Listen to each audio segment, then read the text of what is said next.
Happy Saturday morning. It's about 11 a.m.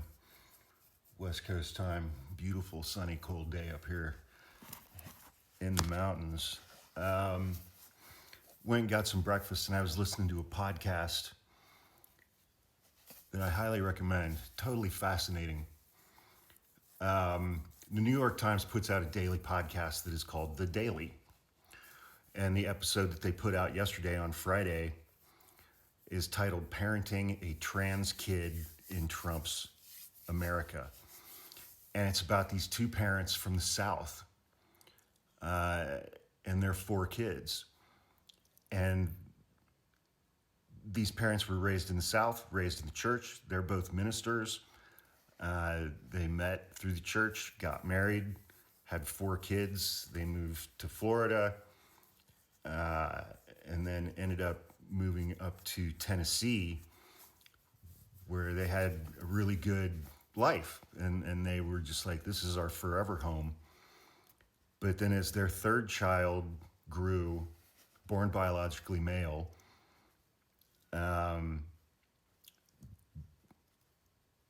displaying very feminine traits, behaviors, actions, preferences.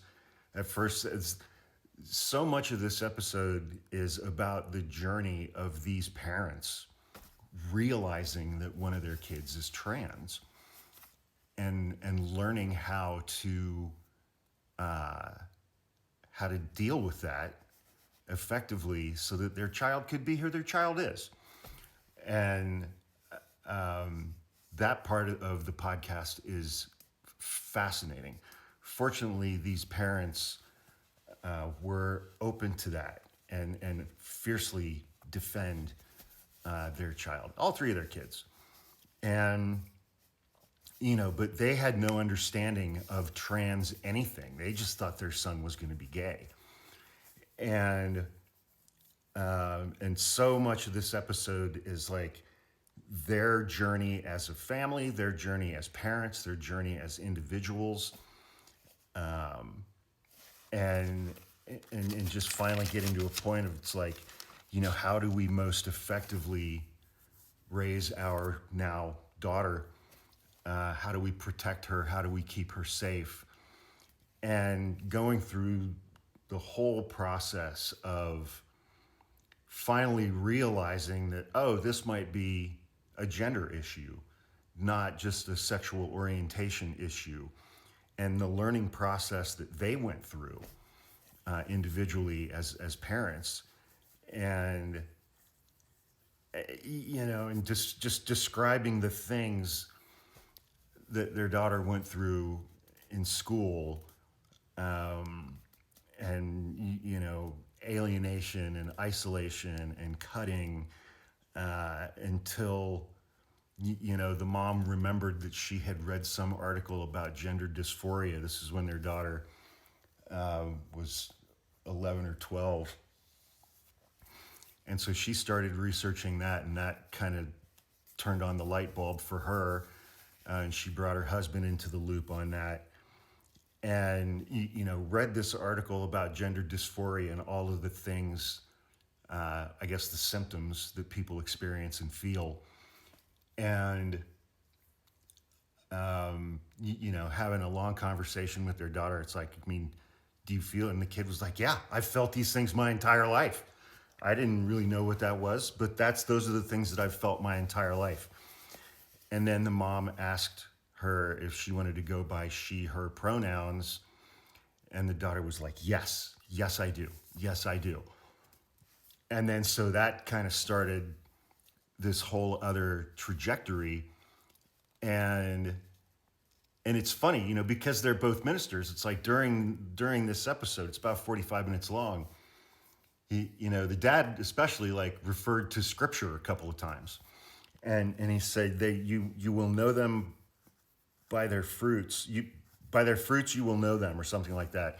And he just started recounting all of these experiences and observations of their son over the course of his life. And they're like, okay, now I feel like I finally know her.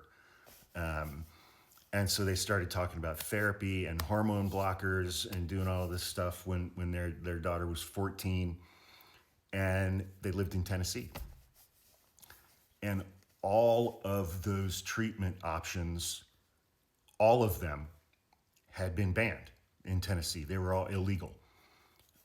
There was zero care. There was zero gender affirming care available for minors anywhere in the state of Tennessee. And then they talk about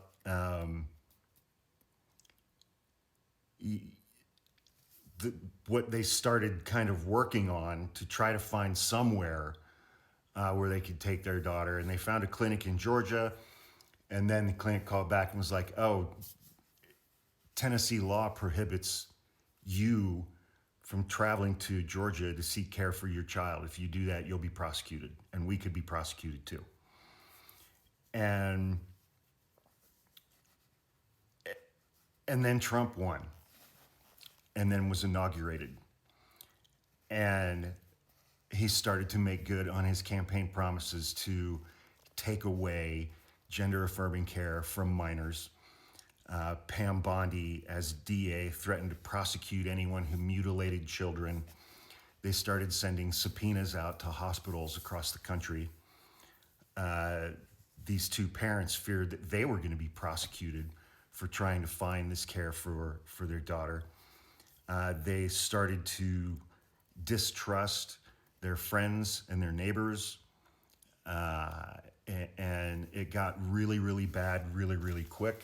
They realized that they had to move to a different state. And their daughter didn't want to move because she had other trans friends in Tennessee, and she wanted to stay and fight for them. And like a normal kid, you know, like a normal kid would feel. And then one of their older kids was applying to colleges in the Northeast, and the mom went with one of the older kids to New York City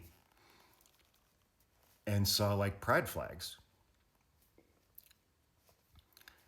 and saw a hospital that had a pride flag and was asking somebody, was like, what?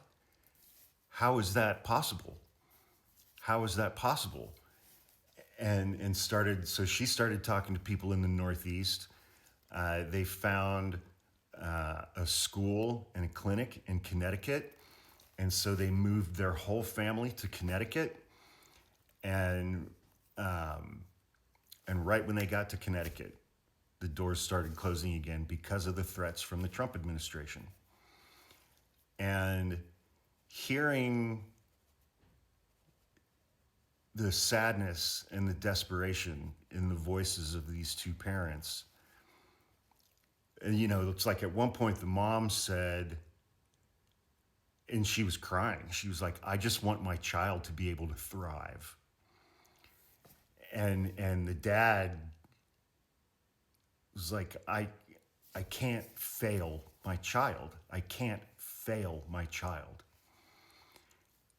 And then, you know, they both started talking a little bit more about just the changes in this country and the demonization of trans people and especially trans kids. And it's a heartbreaking episode, but it is definitely worth listening to, just from the perspective of hearing how hard these parents wanted to succeed for their daughter and how hard they wanted her to have the life that they felt she deserved. And so it's pretty uplifting in that regard.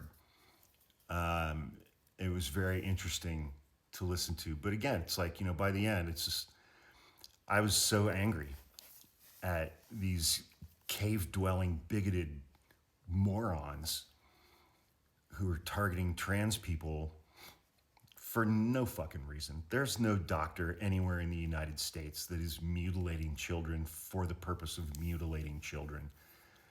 And these people don't give a shit about kids anyway. They don't care. They don't care about children. They care about their narratives and being able to punish the other and being able to punish marginalized communities for their own enjoyment.